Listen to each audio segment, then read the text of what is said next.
예, 오늘 하나님께서 주신 말씀은 에스라서 7장 6절에서 10절까지 말씀인데요. 여러분들이 그동안 여기서 공부하시면서 그 에스라가 누군지 이렇게 잘 배우신 줄 믿습니다. 에스라가 누군지 잘 아시죠?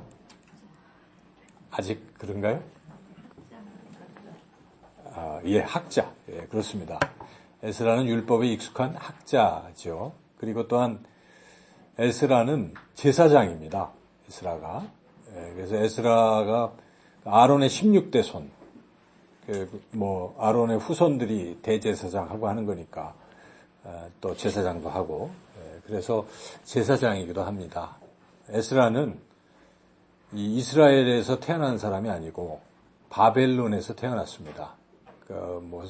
선조들이 바벨론 포로로 끌려가서 거기서 계속 자식들을 낳은 가운데에 이 에스라도 거기서 출생을 했습니다. 그래서 에스라는 바벨론에서 태어났고 또 바벨론 문화에 익숙했던 사람인데 또 열심히 산 사람입니다. 그래서 당시에 이제 바벨론을 무너뜨린 나라가 페르시아 아닙니까? 페르시아가 세계를 지배하고 있을 때 그 바벨론이라는 곳에서 살면서 에스라는 열심히 살았어요. 그래서 그 바벨론의 바사 나라의 한 관리가 되었습니다. 그래서 관리가 되었는데 워낙 또 성실하게 생활을 했기 때문에 당시에 아닥사스다 왕의 신임을 받았습니다. 그래서 이 에스라가 뭔가를 구하면 구하는 대로 그 왕이 다 줄 정도로 그렇게 큰 신뢰를 받았던 그런 사람입니다. 그래서 에스라는 아마도 그 바벨론에서 행복하게 살았을 것입니다. 안락하게.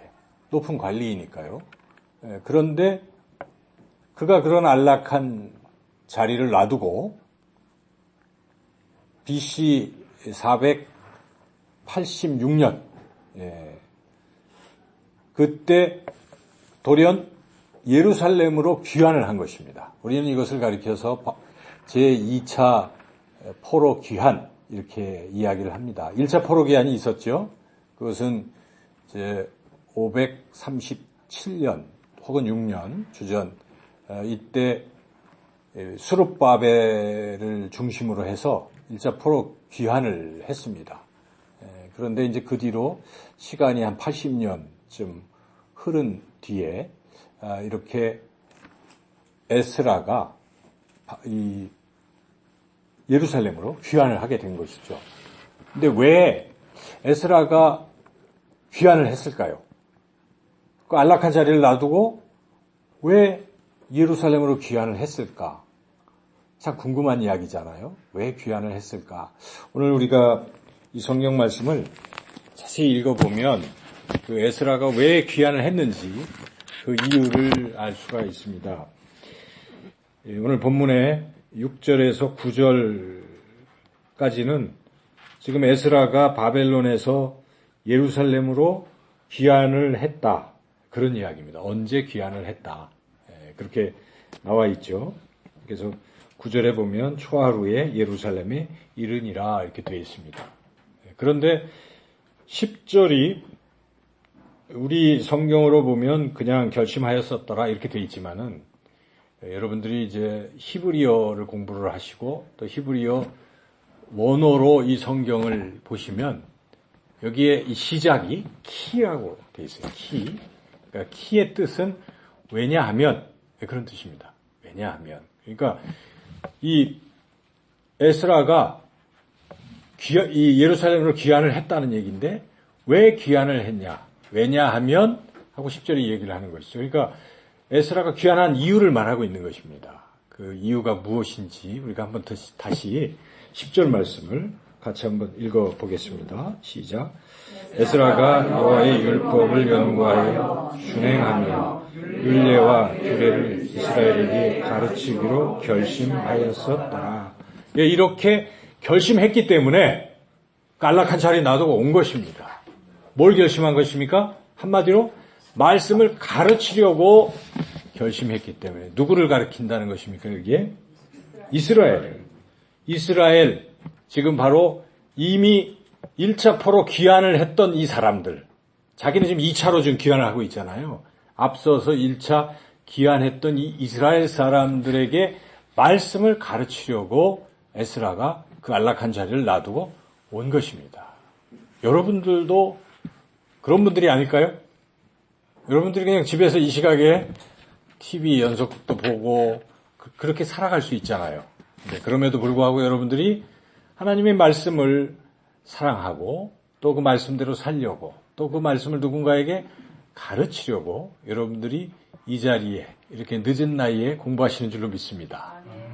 에스라가 바로 그러한 심정으로 이렇게 귀환을 한 것이죠. 근데 왜 말씀을 가르치려고 했을까요? 1차 포로 귀환한 이 사람들을 왜 말씀으로 가르치려고 했을까요? 그것은 이 사람들의 영적 상태와 관계가 있습니다. 영적 상태.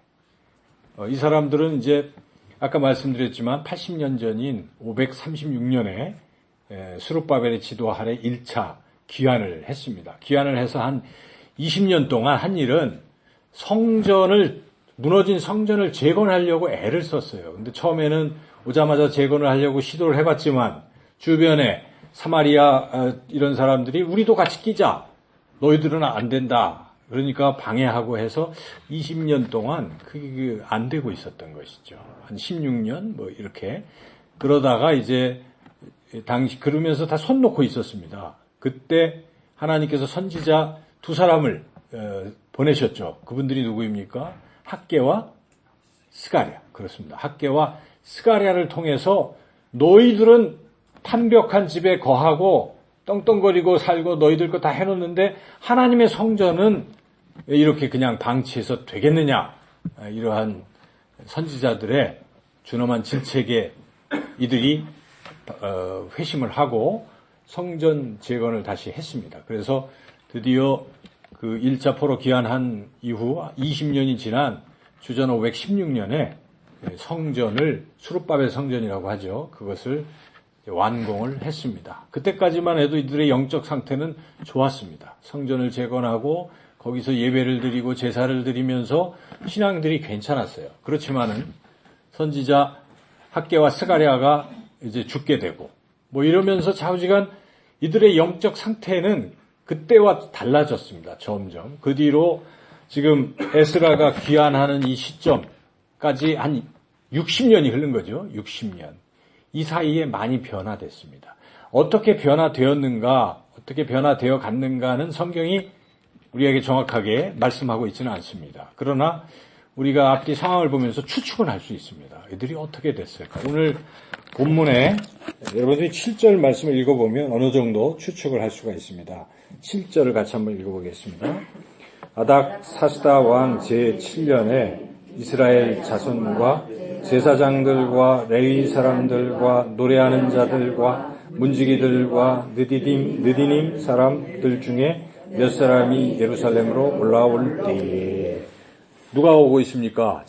이 이스라엘 자손들 말고도 뒤에 보니까 제사장, 레위 사람들, 또 문지기, 노래하는 사람, 느디님 이런 사람들이 숫자가 많아요. 이제 8장에 보면 몇 명인지도 자세히 나오는데요. 이 사람들이 뭐 하는 사람들입니까? 성전을 관리하거나 섬기거나 제사를 지내거나 하는 사람들입니다. 한마디로 성전과 관련된 사람들인데 이 사람들을 지금 에스라가 다 데리고 오는 거잖아요. 왜 데리고 올까요? 현재 예루살렘에는 이런 일을 할 만한 사람들이 부족하거나 없기 때문이다. 그 무엇을 말하는 것입니까? 그동안 60년이 지나면서 이들은 성전을 섬기고 하는 일을 굉장히 게을리하고 무시하고 이랬다는 것입니다. 그래서 그게 다 엉망이 된 것이죠. 여러분들이 열왕기상하, 역대상하 이렇게 쭉 읽어보시면 꼭 타락할 때는 뭡니까? 레위 지파나 이런 사람들이 자기 먹고 살기 위해서 일하고 그 성전 일은 안 하는 것이죠. 예, 그런 상태, 지금 그런 상태에 있다는 것이죠. 그리고 삶 자체도 엉망이라는 것입니다. 여기에 보면 9장에 가면 에스라가 막 기가 막혀가지고 그 상황을 미리 알고 있었지만 실제 이 상황을 접하니까 기가 막힌 이런 상황이 나오는데 그것은 무엇입니까? 9장에 보면은 이들이 한마디로 그 주변의 이방인들과 결혼을 한 것입니다. 그래서 막 섞였어요. 그리고 그들의 풍속을 다 따라가고 있는 것이죠. 그러니까 1차 포로 귀환자들의 영적 상태를 한마디로 말한다면 극히 타락한 상태다. 우리가 그렇게 말할 수가 있습니다. 지금 이런 상태인 것을 에스라가 알고 있는 것입니다. 근데 이런 사람들, 이런 영적 타락에서 어떻게 회복시킬 수 있는가? 에스라가 그걸 깊이 기도하고 고민했을 것입니다. 근데 에스라는 하나님 말씀에 익숙한 자, 정통한 자, 통달한 자이잖아요. 그러니까 이스라엘의 그 성경 모세오경부터 시작해서 뭐 사사기도 읽고 다 했겠죠. 아마 사사기를 읽었을 것입니다. 생각했을 것입니다. 여러분 사사기를 알잖아요. 사사기가 무엇입니까? 이스라엘의 가장 타락한 모습을 보여주고 있는 것입니다. 하나님을 섬겨야 될 이들이 누굴 섬깁니까? 이방신들을 자꾸 섬기잖아요. 그럼 하나님이 징계하시잖아요. 그 옆에 다른 이방 민족을 통해서 징계를 하시면 막 울부짖고 기도하죠. 그럼 하나님이 사사를 보내셔서 구원을 해주십니다. 그걸 끝나면 참 좋겠는데 다시 뭐합니까? 또 이방신을 섬기. 이런 횟수가 사사기에서는 7번이 나오는 겁니다. 7번은 완전수입니다. 뭘 상징하는 것입니까? 계속 무한히 타락을 반복하고 있다. 그래서 사사기 맨 끝부분에 보면은 그 타락한 모습의 예들을 한 2장에 걸쳐서 또 이야기하지 않습니까? 그러니까 그야말로 이스라엘이 굉장히 타락했다. 그런데 왜 그들이 타락했을까? 그게 중요하거든요. 왜 타락했을까? 사사기 이 기자는 그 2장 10절에서 그들이 여호와를 알지 못하였더라. 못하였기 때문에 그랬다라고 말씀하고 있는 것입니다. 왜 몰랐습니까? 거기에 보면은 여호수아와 그 세대의 사람들이 죽고 난 후에 그들이 여호와를 알지 못했더라. 그들이 전하지를 않았기 때문에 몰랐다. 우리가 그렇게 해석할 수도 있지만 사실 뭐 성경 같은 거 있을 거 아니겠습니까? 부정도 있을 것이고 뭐 근데 그런 하나님의 말씀을 이들이 가까이 하지 않은 것입니다. 읽지 않은 것입니다. 읽지 아니하면 하나님 누군지 알겠습니까? 모릅니다. 하나님이 행하신 일을 알겠습니까? 모릅니다. 모르면 하나님 없는 것으로 알고 이방신을 섬기는 게 당연한 것이죠. 결국 한마디로 이 시대에 사사 시대가 그렇게 영적으로 타락했던 이유는 하나님의 말씀이 없기 때문에 그렇다. 말씀의 부재가 영적 타락을 만들었다. 에스라는 말씀에 정통하기 때문에 여러분도 말씀에 정통하시기 때문에 이런 어떤 상황을 봤을 때 그 원인들을 파악할 수 있는 것이죠. 에스라는 진단을 한 것입니다. 아, 이들이 이렇게 타락한 이유는 다른 게 아니구나. 말씀에 문제가 있구나. 그래서 다시 그들이 지난 60년의 시간들을 에스라는 생각해 봤겠죠. 학개와 스가랴에 의해서 말씀이 선포되고 이랬는데 그 뒤에 이들이 말씀을 가까이 안 했구나. 이걸 깨닫고 이제 내가 가서 하나님의 말씀을 가르쳐야지 결심한 것입니다. 에스라가 그런 결심을 하고 안락한 자리를 뒤로 하고 온 것입니다. 우리가 내년이요 종교개혁 500주년입니다. 1517년에 마틴 루터가 종교개혁을 했죠. 비텐베르크 교회 정문에다가 95개의 반박문을 걸었습니다. 왜 걸었습니까? 당시 중세교회가 타락했기 때문인데 가장 그 타락을 보여주는 게 무엇입니까? 면죄부 아닙니까? 그래서 예수님을 믿고 예수님의 보혈로 죄사함을 받는 것인데 그들이 그것을 다 알면서도 돈을 벌기 위해서 죄를 교황이 발행하는 면죄부를 통해서 죄를 사해 주겠다. 죽어있는 영혼들, 연옥에 있는 영혼들도 그렇게 해준다 해가지고 사람들에게 돈 받고 면죄부를 판 것입니다. 그래서 그것을 명분은 베드로 성당을 짓기 위해서 이렇게 하지만 사실은 대부분의 그 반 이상이 마인츠 대주교가 그걸 다 착복하고 이런 상황을 루터는 알잖아요. 그래서 95개 반박문의 내용들을 읽어보면 대부분 면죄부가 엉터리다 하는 것을 신랄하게 지적한 것이죠. 그게 당시 중세의 타락한 모습의 전형적인 예인데 중세 시대는 그것만 타락한 게 아닙니다. 가장 또 더 큰 타락은 당시의 성직자들의 그 문란한 성생활에 있었다는 것이죠. 그래서 이 뭐 사제들끼리 서로 동성애를 한다. 이런 게 기록에 나와 있는 것이죠. 그리고 수녀와 또 신부가. 그래서 교회나 무슨 기도원 이런 데에 보면은 그 아기들의 시체가 많았다. 뭐 그런 이야기 등등 당시의 그 타락상을 이야기하고 있습니다. 그런 성적 타락. 또 하나는 이 돈에 대한 어떤 문제입니다. 교황부터 이런 많은 그 대주교 이런 사람들이 돈을 최고로 알고 그런 문제가 있었고 또 하나는 성직을 이제 매매하는 거예요. 그래서 당시에 어떤 교황은 추기경들에게 다 돈을 줘가지고 자기가 교황이 된다든지 이런 게 다 역사적인 사실인 것이죠. 그러한 타락의 모습. 그런데 그렇게 타락했는데 왜 당시에 그 가톨릭의 평신도들은 가만히 있었을까? 왜 그랬을까요? 그것은 이들이 교황의 그 권위 계속 강조하는 것이죠. 뭐 평신도들이 뭘 알아 하면서 권위로 누르는 것이죠. 그래서 때로는 성경에 위배되는 것도 뭘로 누릅니까? 교황의 권위로 누르고 있는 것이죠. 그렇게 누르고. 그런데 그거 갖고도 잘 안 되고 또 그러다가 성경이라도 읽고 또 깨닫고 루터처럼 도전하면 안 되잖아요. 그래서 그들이 취한 또 다른 정책은 성경을 못 읽게 하자. 성경은 오직 사제들만 읽는 것이다. 그래서 성경이 어떤 글로 쓰여 있습니까? 라틴어로 쓰여 있는 거예요. 근데 평민들은 라틴어를 모릅니다. 이 고급 언어라. 그래 놓고 계속 성도들에게 성경을 안 가르치는 것입니다. 그래야 도전을 안 하기 때문에. 참 안타까운 일이지만 어떤 우리 교회에 다 그런 분은 없겠지만은 가끔 성도들이 똑똑해지면 안 돼.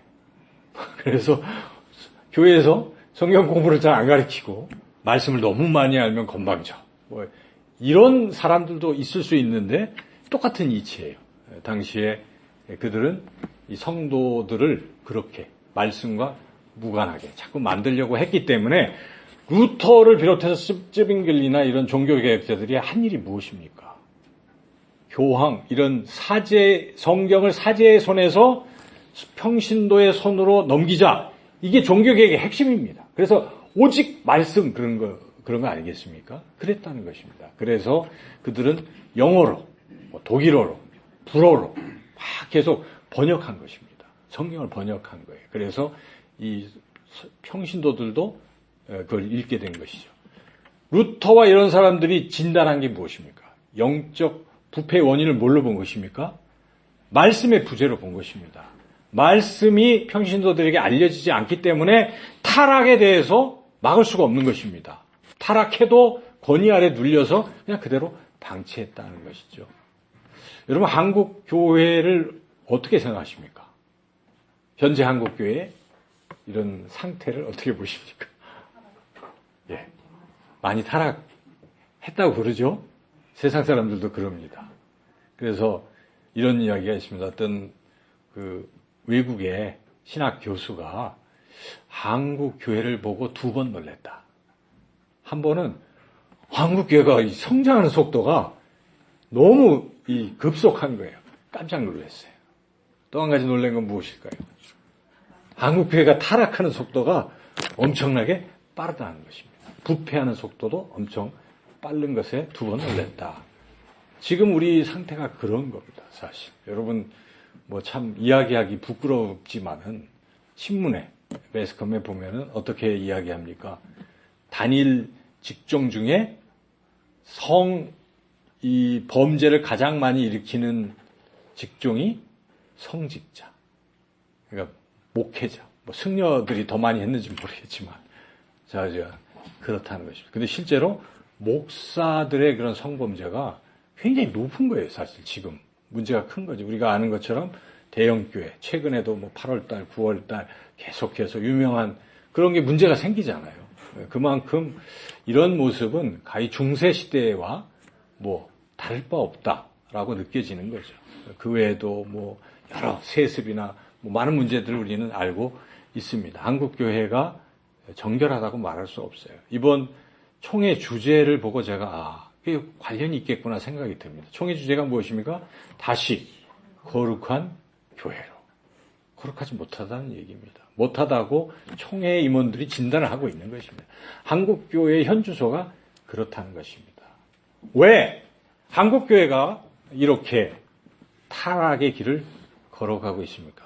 여러분, 그 이유가 무엇이라고 생각합니까? 우리는 성경을 통해서, 역사를 통해서 분명히 알 수가 있는 것입니다. 사사시대도 뭐 때문에 타락했습니까? 말씀의 부재가 그런 타락을 가져온 것입니다. 그리고 에스라 포로 1차 귀한 그 시대를 살던 사람들이 왜 그렇게 또 타락해 갔습니까? 성전을 지어놓고도 타락해 갔습니까? 말씀의 부재가 그들을 그렇게 만든 것입니다. 중세시대 왜 그렇게 타락했습니까? 하나님의 말씀을 감추어 두었기 때문에 그랬다는 것입니다. 오늘 한국교회의 이러한 영적 침체, 타락, 그 원인이 하나님의 말씀의 부재라고 우리가 그렇게 진단할 수 있다 하는 것입니다. 실제로 그렇습니다. 여러분, 각 교회마다 뭐 무료 성경 공부 2단 때문에 저희도 그걸 받아가지고 붙여놓고 있지만은 그래도 들어오잖아요. 무료가. 왜 그렇습니까? 사람들이 거기에 왜 끌립니까? 성경 공부 때문에 끌리는 거예요. 성경 공부가 재밌고 하니까 간단 말이죠. 왜 그게 그렇게 재밌습니까? 교회에서 성경을 제대로 안 가르치니까 가는 겁니다. 저희 교회는 작은 교회인데 이 말씀 가르치는 게 참 중요하게 여기고 그 주변에다가 제가 10주 스피드 성경 공부 좀 관심을 끌려고 나름대로 막 10주 만에 성경을 마스터할 수 있도록 이렇게 해가지고 전단지를 만들어서 전도사님하고 저랑 둘이서 그냥 막 아파트는 다 꽁꽁 잠가놔가지고 이렇게 서 있다가 기도하고 사람이 들어가면 쫓아 들어가서 넣고 해가지고 우리 그 교회 앞에 1100세대를 불 다 넣었거든요. 싹 넣고 4,000장을 다 넣었어요. 물론 성도님들도 하시고 했지만은 그래서 많이 오겠지. 우리 교인과 아는 사람 빼놓고 주변에서 안 오더라고요. 제가 그걸 보면서 하나님의 말씀에 대한 관심이 적구나. 요즘 시대가 그렇습니다. 한국교회가 계속해서 하나님의 말씀에 대한 관심을 갖지 아니하고 각 교회마다 말씀을 가르치는 일을 등한히 한다면 희망이 없는 것입니다. 우리가 이런 때일수록 더욱 하나님 말씀을 깊이 연구하고 또 말씀대로 실천하고 그렇게 말씀을 가르치는 그런 일을 해야 될 줄로 믿습니다. 여러분들이 바로 그 에스라가 한 것처럼 그런 결심을 우리가 한번 해보자는 것입니다. 비록 우리가 성서신학원에서 혹은 또 작은 교회에서 그렇게 목회 또 여러분들 섬기고 있지만 우리는 비전이 있는 거예요. 내가 있는 이 자리에서라도 이 하나님의 말씀을 바르게 잘 가르칠 수만 있다면 거기서 새로운 변화가 일어날 줄로 믿습니다. 말씀 공부하실 때 특별히 여기 오늘 보니까 3가지 하라고 하잖아요. 에스라가 결심한 게 무엇이면 첫째는 말씀을 연구하는 거잖아요. 여러분 연구 열심히 하고 계시죠? 그래서 연구하실 때는 이 성경을 적어도 여러 번역본을 같이 비교를 해봐야 됩니다. 그렇죠? 요즘 앱이 잘 나와가지고 저도 그런 앱을 하나 가지고 있는데 나의 사랑하는 책 참 좋습니다. 그 바이블. 근데 러블리 바이블인데 거기에는 한 20-30개가 이렇게 나와요. 같이 비교할 수 있어요. 그래서 저도 그거 보고 이렇게 살펴보기도 합니다. 같은 거 가지고 잘 모르잖아요. 그러니까 공동 번역이 어떤지 표준세 번역이 이렇게 자꾸 하나님의 말씀을 정확히 알려고 애를 쓰셔야 된다는 것입니다. 그 애쓰려고 하다 보면 때로는 원어 공부도 하게 되고 히브리어, 헬라어 자꾸 공부를 하게 되면 더 정확하게 압니다. 말씀은 저는 정확히 알아야 된다고 늘 생각해요. 설교도 말씀을 정확히 알고 설교를 해야지. 목사가 제일 잘하는 건 저는 성경이 돼야 된다고 늘 생각해요. 여러분 그렇지 않습니까? 다른 평신도들이 다 잘하잖아요.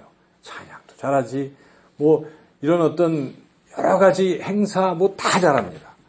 그런데 그들에게 그래도 좀 부족한 것은 말씀인 것이죠. 말씀. 그래서 근데 목사가 정작 말씀의 전문성이 떨어지면 그다음부터 이단하게 우리가 쫓기는 것이죠. 안 되는 것이죠. 그래서 말씀을 여기서 공부하실 때 정말 귀한 것으로 여기시고 철저히 정확한 뜻을 잘 파악하는 이런 공부를 하시길 바랍니다. 정확히 파악해야 하나님의 뜻을 아는 거잖아요. 뜻을 잘 모르고 열심히 실천만 하면 때로는 하나님이 내가 그거 원치 않는데 이렇게 말하실 수도 있습니다. 그래서 하나님의 뜻을 정확히 아는 것만큼 중요한 건 없습니다. 두 번째는 아는 것을 그치면 안 되겠죠. 실천을 해야 됩니다. 오늘 본문에서 특별히 에스라가 결심한 것은 자기가 먼저 말씀을 정확히 알려고 애를 쓴 거예요. 그리고 자기가 먼저 실천을 했어요. 왜 그랬습니까? 자기가 알고 자기가 실천을 해야 이 백성들에게 가르쳐서 그것을 실천하게 할 수 있다는 것입니다. 여기에 가르치다 이 뜻은 사실은 그것에 익숙하고 그것대로 행하는 것까지 포함이 되어 있는 그러한 뜻입니다. 그래서 우리가 다른 사람들을 가르치고 변화시키려면 내가 먼저 말씀의 은혜 받고 말씀대로 실천해야 변화시킬 수가 있어요. 목사로서 제가 설교를 할 때도 내가 이것을 믿지 않고 내가 이것을 행하지 아니하면서 설교를 하는 건 참 걸끄러운 것입니다. 전도하라 해놓고 전도 안 할 수 없잖아요. 저는 작으니까 제가 제일 많이 작정합니다. 20몇 명을 작정해놓고 성도님들은 조금 해요. 근데 오지는 않지만 어쨌든 그렇게 실천을 해야 되는 것이죠. 기도할 때도 제일 많이 해야 돼요. 여러분들이 주의 종의 길을 만약에 걸어가기를 원하신다면 말씀을 본인이 먼저 실천해야 돼요. 에스라가 그렇게 실천하기로 결심하고 그리고 이제 가르쳤다는 것이죠. 가르친다는 거 굉장히 중요합니다. 자기가 잘 알고 자기가 실천해서 자기 영성 높아지고 이것으로 끝내면 그 무슨 의미가 있겠습니까? 그렇지 않습니다. 우리가 알고 하나님의 뜻을 알고 이런 것은 다른 사람들도 그렇게 알고 또 실천하게 하려고 하는 것이다 하는 것입니다. 예수님께서 마지막으로 승천하시기 전에 제자들에게 부탁한 것이 무엇입니까? 마태복음 28장에 무엇입니까? 너희는 가서 모든 민족으로 제자를 삼아 아버지와 아들과 성령의 이름으로 세례를 주고 내가 너희에게 분부한 모든 것을 가르쳐 지키게 하라. 가르쳐 지키게 하라는 우리가 꼭 해야 될 일입니다.